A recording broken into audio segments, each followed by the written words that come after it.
Hello' students, মই ৰিহান আৰু আজিৰ এই ভিডিঅ'ত মই তোমালোকক ক্লাছ 5ৰ অসমীয়াৰ যিটো পাৰ্ট 1 নাম হ'ল অসম আমাৰ ৰূপহী। এই পাঠটোৰ সকলো প্ৰশ্ন উত্তৰ পৰীক্ষাৰ বাবে যি ইম্পৰ্টেণ্ট হয় সকলো প্ৰশ্ন উত্তৰ মই তোমালোকক আজি দিম আৰু একেবাৰে সৰুকৈ সহজ সৰল ভাষাত তোমালোকক লিখি দিম, কিয়নো তোমালোকে ডাঙৰকৈ দিলে মুখস্থ কৰিবলৈ টান পোৱা হয়। সেইকাৰণে মই যিমান পাৰোঁ সৰুকৈ লিখি আনিবলৈ চেষ্টা কৰিছোঁ আৰু লগতে কৈও দিম কেনেকৈ তোমালোকৰ কোনবোৰ কুৱেশ্যন আনচাৰবোৰ তোমালোকৰ পৰীক্ষাত বাৰে আহে, যাতে তোমালোকে সেইবোৰ মুখস্থ কৰি পৰীক্ষাত ভাল মাৰ্ক স্ক'ৰ কৰিব পাৰা। ঠিক আছে, চ' এতিয়া প্ৰথমে আমি উত্তৰ দিয়াৰ কৰ পৰা লৈ দ্বিতীয় চলৈকে কৰিম, পিছত বাকীকেইটা কৰিম। এতিয়া এইটো যে আমাক কৈছে গীতটো শুদ্ধ আৰু স্পষ্ট উচ্চাৰণেৰে পঢ়া আৰু আবৃত্তি কৰা, সেইটো কৰিবা তোমালোকে। গীতটি একক আৰু দলীয়ভাৱে সমবেত সংগীত হিচাপে গাবা তোমালোকে। ঠিক আছে, এই দুটাটো লিখিবলৈ লগীয়া নাই, হয়। আৰু তোমালোকে এই গীতিকাৰজনৰ নাম মনত ৰাখিবা। অসম আমাৰ ৰূপহী পাঠটোৰ গীতিকাৰ কোন? ডক্টৰ ভূপেন হাজৰিকা আহিব পাৰে। ঠিক আছে, আৰু এই কবিতাটোৰ পৰা, এই গীতটোৰ পৰা তোমালোকৰ 12 শাৰীমান লিখিব আহিব পৰীক্ষাত। ঠিক আছে, গতিকে এই 12 শাৰীমান মুখস্থ কৰিবা। এতিয়া উত্তৰ দিয়াৰ প্ৰশ্নোত্তৰসমূহ চাওঁ আহা আমি। আৰু উত্তৰ দিয়াৰ ক, খ, গ, ঘ, ঙ, প্ৰথম চ, দ্বিতীয় চ গোটেইকেইটা ইম্পৰ্টেণ্ট হয়, গোটেইকেইটা পৰীক্ষাত আহে। এতিয়া ক নম্বৰ প্ৰশ্নটো চোৱা, ডক্টৰ ভূপেন হাজৰিকাই আই বুলি কাক সম্বোধন কৰিছে? এতিয়া উত্তৰ হ'ব ডক্টৰ ভূপেন হাজৰিকাই আই বুলি অসমক সম্বোধন কৰিছে। এতিয়া যাক এই প্ৰশ্নটো উত্তৰ সৰুকৈ লাগে সিহঁতে উত্তৰ বুলি লিখি অকল অসমক লিখি দাৰি দি দিলেই হৈ যাব, ইমান ডাঙৰকৈ গোটেইখিনি লিখিব নালাগে। ঠিক আছে, উত্তৰ বুলি লিখিবা, লিখি পেলাই অসমক লিখি দাৰি দি দিবা, এই দাঁত কালাৰ কৰাখিনি লিখিবা, অকল উত্তৰ অসমক দাৰি হ'ব। এতিয়া খ নম্বৰটো চোৱা, খ নম্বৰ কি কৈছে? ডক্টৰ ভূপেন হাজৰিকাই মাঘ মাহত কি আদৰাৰ কথা কৈছে? উত্তৰ হ'ব ডক্টৰ ভূপেন হাজৰিকাই মাঘ মাহত লখিমীক আদৰাৰ কথা কৈছে। এতিয়া যাক এই উত্তৰটো সৰুকৈ লাগে সিহঁতে উত্তৰ বুলি দি লখিমীক লিখি দাৰি দি দিলে হ'ব, বাকীবোৰ লিখিব নালাগে। আৰু যাক ডাঙৰকৈ লাগে এজ ইট ইজ লিখি দিবা ধুনীয়াকৈ। গ নম্বৰ, শৰত নিশাই আইৰ কেশ কিহেৰে সজায়? উত্তৰ লিখিবা শৰত নিশাই আইৰ কেশ তৰাৰে সজায়। যাক সৰুকৈ লাগে উত্তৰ বুলি লিখি অকল তৰাৰে লিখি দিলেই হ'ল। ঠিক আছে। ঘ নম্বৰ, পাহাৰ ভৈয়ামৰ মিলন সেতু কিহে গঢ়ে?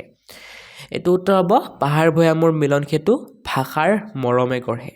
যাক সৰুকৈ লাগে এইটো সিহঁতে অকল উত্তৰ বুলি লিখি ভাষাৰ মৰমে লিখি পেলাই দাৰি দি দিলেই হৈ যাব। ঙ নম্বৰ, ডক্টৰ ভূপেন হাজৰিকাই ক'ত মৃত্যুবৰণ কৰিবলৈ ইচ্ছা প্ৰকাশ কৰিছে? উত্তৰ হ'ব ডক্টৰ ভূপেন হাজৰিকাই অসমত মৃত্যুবৰণ কৰিবলৈ ইচ্ছা প্ৰকাশ কৰিছে। এই ঙ নম্বৰ উত্তৰটো যাক সৰুকৈ লাগে সিহঁতে উত্তৰ বুলি লিখি অসমত লিখি দাৰি দি দিলেই হৈ যাব। প্ৰথম চ, এই গীতটিত গীতিকাৰ ডক্টৰ ভূপেন হাজৰিকাই সূৰ্য উঠা দেশ কোনখন দেশক বুজাইছে? ইয়াৰ উত্তৰ হ'ব এই গীতটিত গীতিকাৰ ডক্টৰ ভূপেন হাজৰিকাই সূৰ্য উঠা দেশ অসম দেশক বুজাইছে। যাক এই প্ৰথম ছ নম্বৰ উত্তৰটো সৰুকৈ লাগে উত্তৰ বুলি লিখি অসম বুলি লিখি দাৰি দি দিলেই হৈ যাব। ঠিক আছে। এতিয়া দ্বিতীয় ছ নম্বৰটো কি কৈছে চোৱা, গীতিকাৰ ডক্টৰ ভূপেন হাজৰিকাই গোটেই জীৱন বিচাৰিলেও অসমৰ দৰে আন ক'তো কি নোপোৱাৰ কথা কৈছে? উত্তৰ হ'ব গীতিকাৰ ডক্টৰ ভূপেন হাজৰিকাই গোটেই জীৱন বিচাৰিলেও অসমৰ দৰে আন ক'তো ৰসাল মাটি নোপোৱাৰ কথা কৈছে।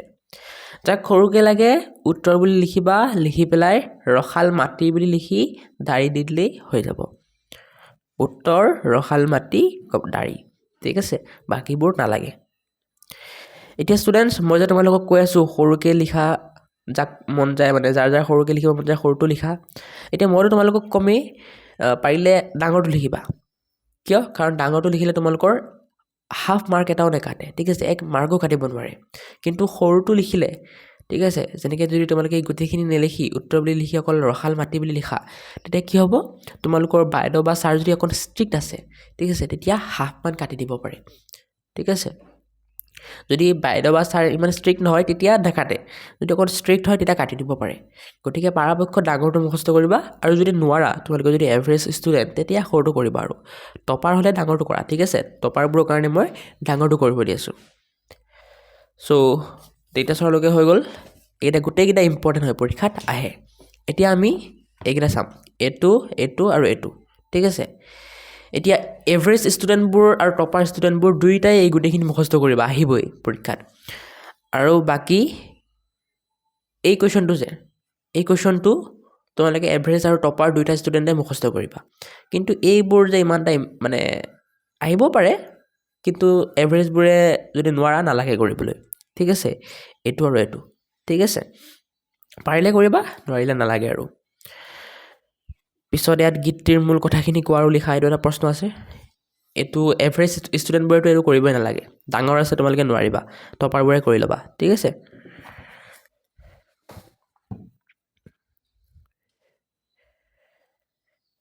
ডক্টৰ ভূপেন হাজৰিকাই অসমৰ পৰিৱেশ কেনেকুৱা বুলি কৈছে? উত্তৰ লিখিবা। ডক্টৰ ভূপেন হাজৰিকাই অসমৰ পৰিৱেশ চিৰবিনন্দীয়া আৰু সেউজ বুলি কৈছে। এতিয়া এইটো যাক সৰুকৈ লাগে উত্তৰ বুলি দি চিৰবিনন্দীয়া আৰু সেউজ লিখি পেলাই তাৰি দি দিলেই হৈ যাব, ঠিক আছে। এইটো এভাৰেজ আৰু টপাৰ দুটা ষ্টুডেণ্টেই কৰিবা। এভাৰেজ ষ্টুডেণ্ট মানে সেইবোৰ ষ্টুডেণ্ট যিবোৰ অকল পাছ কৰিম বুলি ভাবি আছা, মানে ইমান ভাল মাৰ্ক নালাগে। আৰু টপাৰ মানে একদম বোলা ফুল মাৰ্ক লাগে, 50ৰ ভিতৰত 50, 100ৰ ভিতৰত 100, সেইবোৰ। তলত আলোচনা কৰি বহলা লিখা। ক, ৰামধেনু কি আৰু ৰামধেনুৰ দৰে পাহাৰ ভৈয়াম একে কৰা মানে কি? উত্তৰ হ'ব এইটো, ৰামধেনু এটা 7টা ৰঙৰ সংমিশ্ৰণ যি বৰষুণৰ পিছত আকাশত দেখা যায়। ৰামধেনুৰ দৰে পাহাৰ ভৈয়াম একে কৰা মানে হৈছে অসমৰ পাহাৰ ভৈয়ামৰ জনগোষ্ঠী আৰু অঞ্চল মাজৰ ভিন্নতা আঁতৰাই এক কৰা। এতিয়া এইটো অকণ ডাঙৰ আছে হয়, সেইকাৰণে যদি পাৰা এভাৰেজ ষ্টুডেণ্টবোৰে কৰি ল'বা, যদি নোৱাৰা নালাগে আৰু টপাৰ ষ্টুডেণ্টবোৰেতো চব কৰিবা, ঠিক আছে।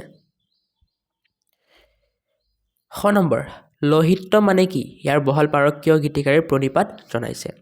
উত্তৰ হ'ব, লৌহিত্য মানে ব্ৰহ্মপুত্ৰ নদী। ব্ৰহ্মপুত্ৰ অসমবাসীৰ জীৱনৰ এক অংশ, যি অসমৰ জনজীৱন, কৃষি, পৰিবহণ আৰু সংস্কৃতিৰ লগত ওতঃপ্ৰোতভাৱে জড়িত, সেয়েহে ইয়াৰ বহল পাৰক গীতিকাৰে প্ৰণিপাত জনাইছে। এইটো অকণমান ডাঙৰ আছে, গতিকে টপাৰ ষ্টুডেণ্টবোৰেতো কৰিব লাগিবই, আৰু এভাৰেজবোৰক মই তোমালোকক চইচ দিছোঁ, তোমালোকে যদি কৰিব বিচাৰা কৰা। বাকী পৰীক্ষাত অহা চান্স আছে, কিন্তু তোমালোকৰ ইচ্ছা, ডাঙৰ আছে যিহেতু তোমালোকে কৰিব নোৱাৰিব পাৰা। নেক্সট, গীতটিৰ মূল কথাখিনি কোৱা আৰু লিখা।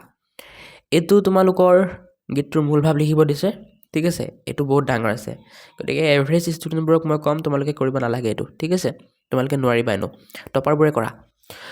উত্তৰ হ'ব, এই গীতটোত অসমৰ সৌন্দৰ্য আৰু গুণৰ কথা কোৱা হৈছে।